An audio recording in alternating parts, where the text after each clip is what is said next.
This is how I hit Grandmaster solo queuing in Marvel Rivals. Obviously, coming from an Overwatch background and having Overwatch experience and playing all those different game modes, the concepts kind of are the same. So that is my advantage going into this before we get into how exactly I did it. So we hit Grandmaster 3.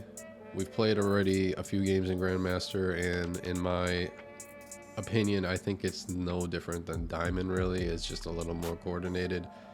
Maybe the team compositions are a little bit better and the countering and ult tracking is better, but it still feels like the same rank. Now that I've put in about 60 hours into the game, I can confidently come into this video and explain to you exactly how I'm able to climb while solo queuing. If you want to climb in Marvel Rivals solo queuing, for instance, you are gonna have to learn how to flex. And what I mean by that is switching off to different roles when the team needs it.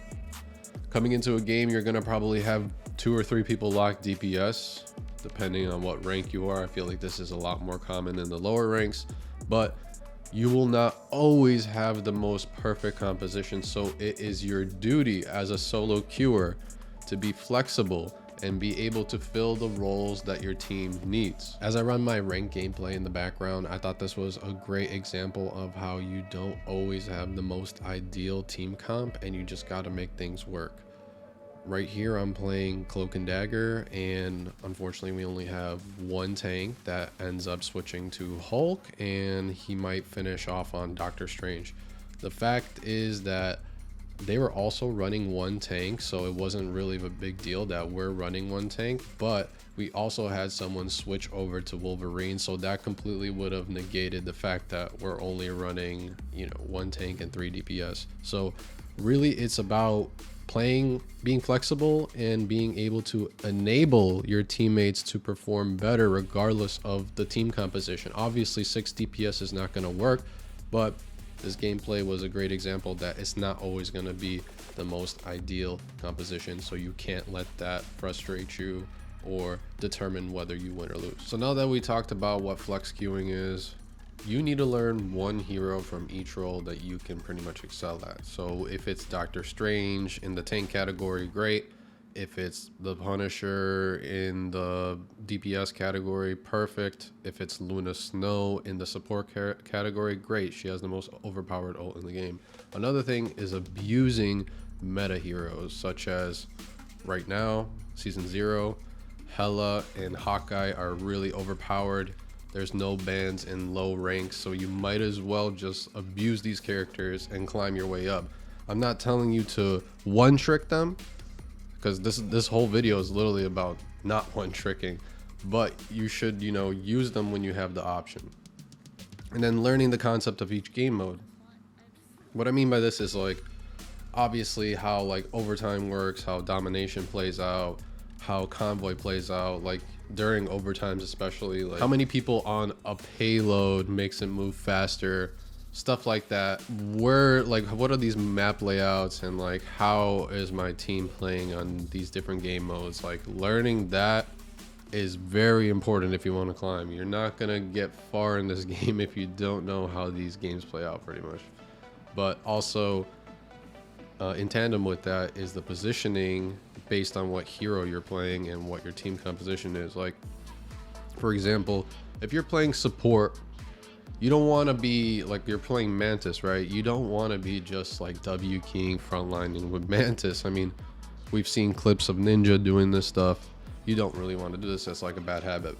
When you see a good support, they're usually playing behind the tank, playing in a spot in between doorways or something where they can easily go out of LOS of anything coming near them and heal back up to full.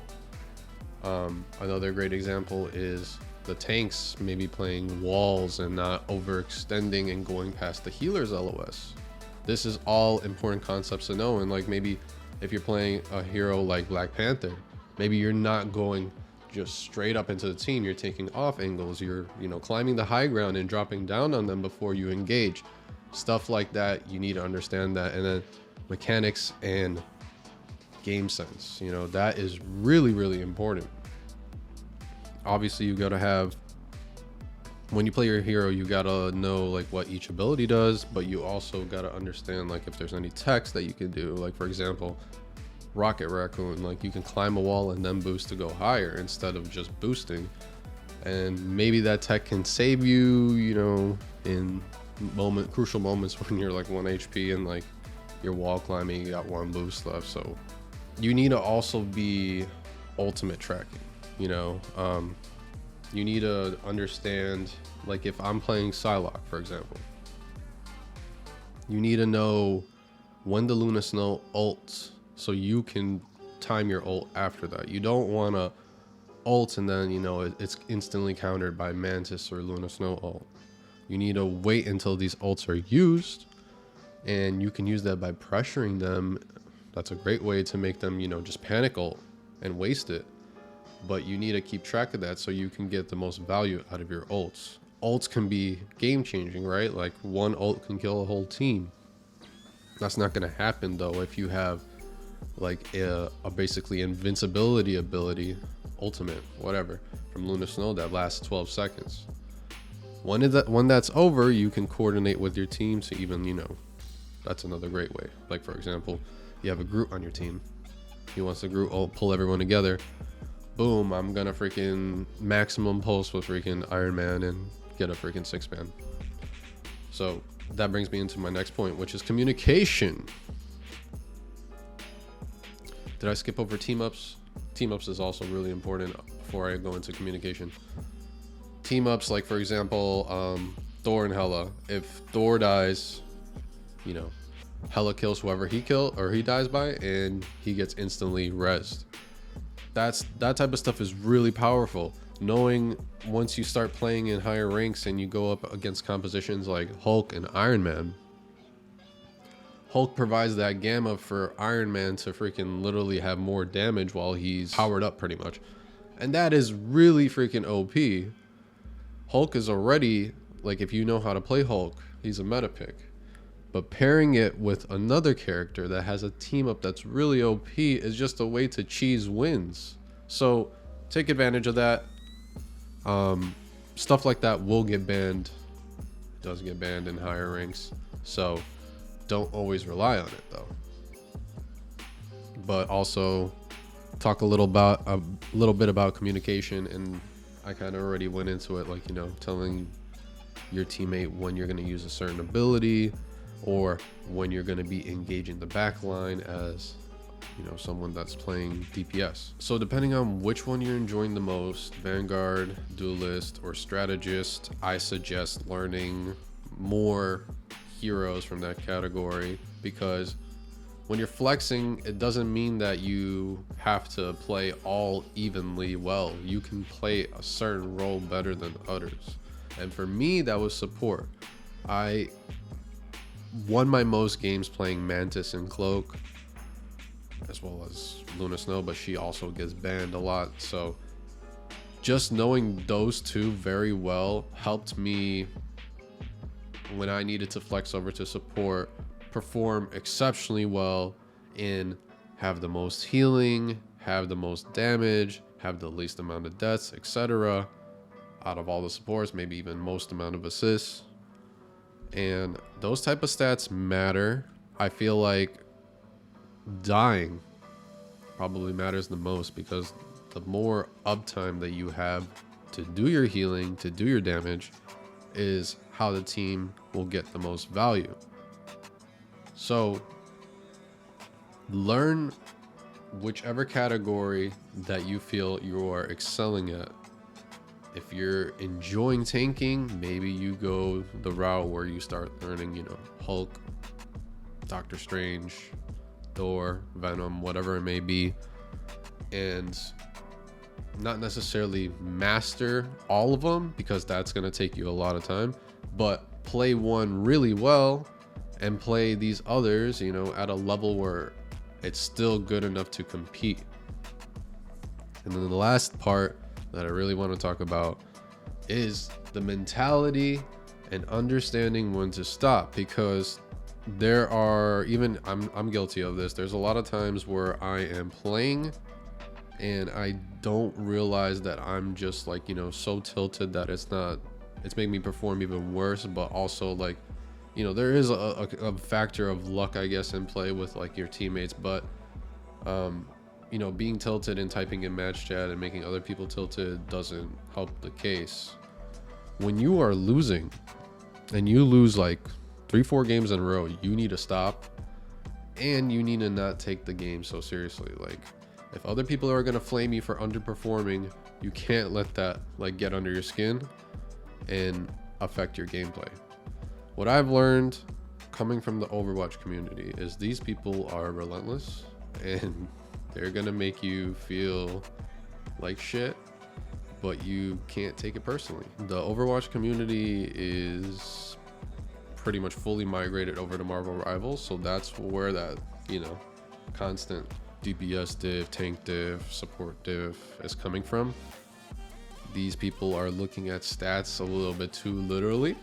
Like, obviously it is good to be, you know, top fragger, have the most heals in the lobby, whatever, die the least amount of times, but I feel like there's a little bit of a fixation on those numbers, and it's not healthy because people tilt very easily when they could have made a minor adjustment to their gameplay, such as change their positioning, maybe change their ult management, you know, not panic ulting and wasting an ultimate when the team really needs it. I hated in Overwatch every time a Lucio would aggressively beat, unless we need it to get in, but aggressively beating and trying to, like, you know, just get kills off of that and like pushing, it made no sense to me, because as soon as that ult was over, the game-changing ultimate came from the other team. So this was a Sigma ult.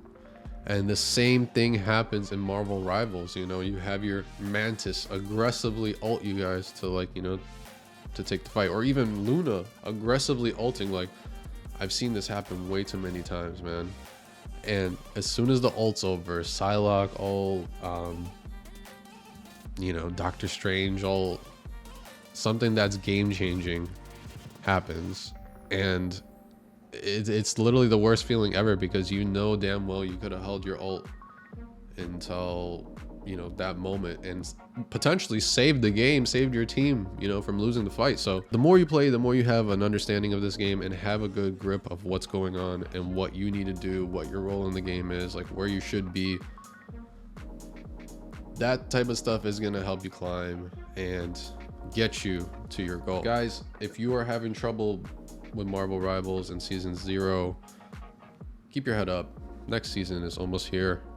There's going to be another attempt at rank, and I believe they're adding in a whole nother rank. Every season there will be a, you know, reset, so there's always going to be another chance to beat your previous peak. Guys, if you enjoyed the content today, please subscribe for more Marvel Rivals content. I know I'm coming off a break here, and I usually do Fortnite content on this channel, but I wanted to make something a little more organic today, something that the Marvel Rivals community can, you know, possibly pick up and enjoy. So appreciate all the support, especially on that Marvel Rivals short. It was a good indicator that I should take an attempt at making some long form content as well. So if you guys enjoyed the content, drop a like, subscribe to the channel. I appreciate you all. I'll see you in the next one.